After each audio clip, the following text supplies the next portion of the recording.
the rock garden of Vancouver's elite.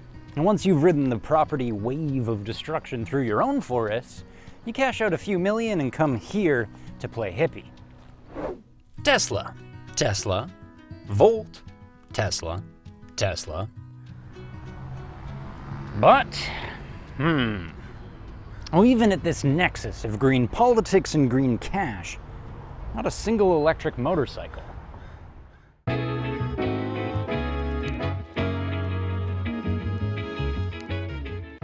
Bramo, deceased.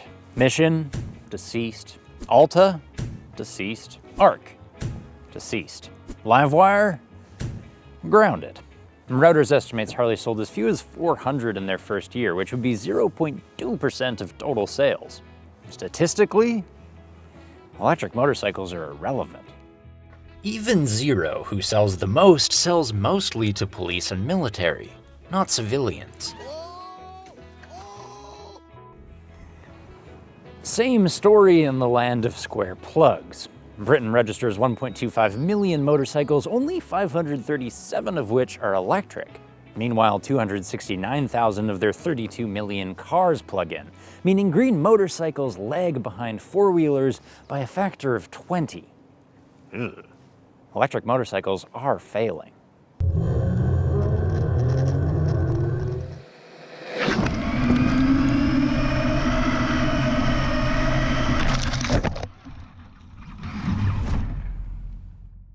Take my own as a physical demonstration. Sat at a stoplight, it uses no energy. Braking for the next one, it re-squeezes juice into the battery. City range is as limitless as if this was full of gas. But at top speed, I'm stuck with a single gear, so it uses batteries of power just to put down enough torque to fight the wind. With cars, Elon can solve the highway range problem. Give it extra slippery bodywork up top, another 1,000 pounds in batteries below. From where you sit in between, who cares?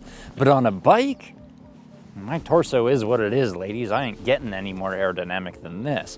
And if that weighs 1,000 pounds, I'm gonna notice. Hence electric four-wheelers pushing 400 clicks on the highway, while the best e-motorcycles barely top 100. Not least because they can't fit a second motor geared for highway efficiency. I know, to some extent we could add windshield and wheelbase. But then we've built a touring motorcycle which moves the range goalposts even further. It's not that electric cars make sense while motorcycles don't, it's just that e-motorcycles mainly make sense in the city. For now.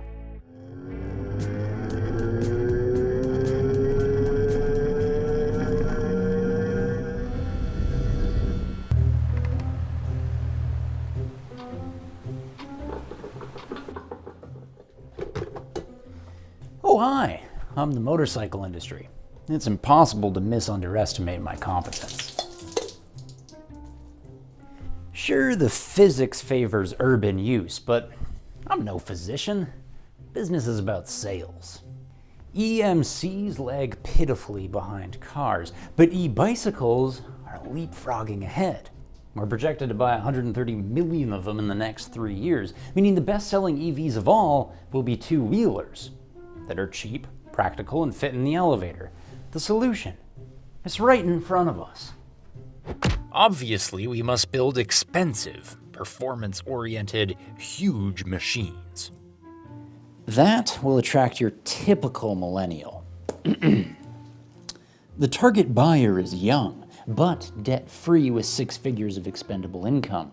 She is an environmental activist, yet always wished to enter competitive power sports. She lives in the city, but has a private garage to install a charge point. Oh, and a pet unicorn.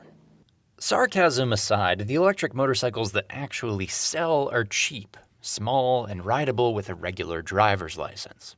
Something they've already figured out in China and the denser parts of Europe. And something our major manufacturers keep teasing yet failing to provide. Come on, North America. How hard can it be? First off, there's a lot of shit you don't need.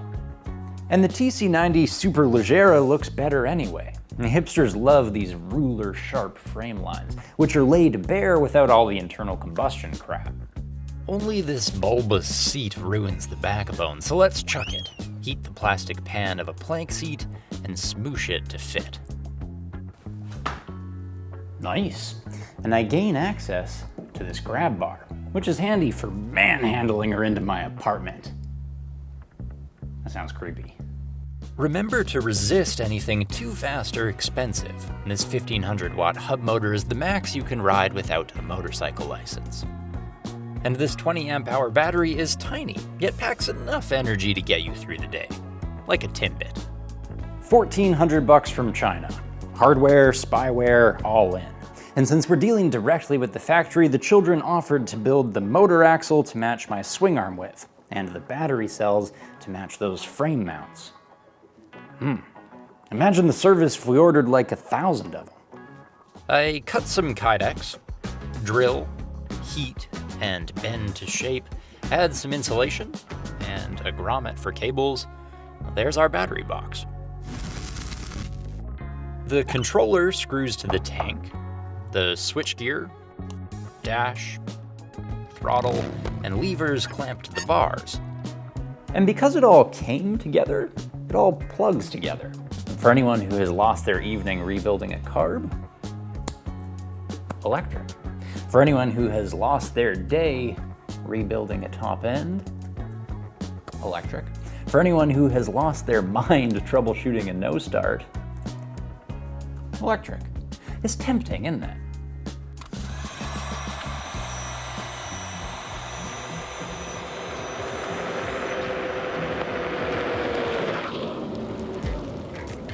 I bought the junker for $300, so we're into it under $2,000. On this flat testing ground, she holds 50 kph at 3/4 throttle. And I run it for 60 kilometers until the battery dies. Practical little commuter. This is what makes sense given a motorcycle's physical constraints on weight and aero. And you could market it to 100% of the urban youth, not the 3% with motorcycle licenses and garages to keep them. Appliance-esque accessibility. Like the Super Cub of 1960s fame, it's an opportunity to sell people not just on an electric motorcycle, but motorcycles in general. Unfortunately, we keep building impractical highway machines for imaginary buyers, and that is why electric motorcycles are failing to keep up with the EV movement. Of course, I also failed at bringing something better to market because I can't sell this. I love it.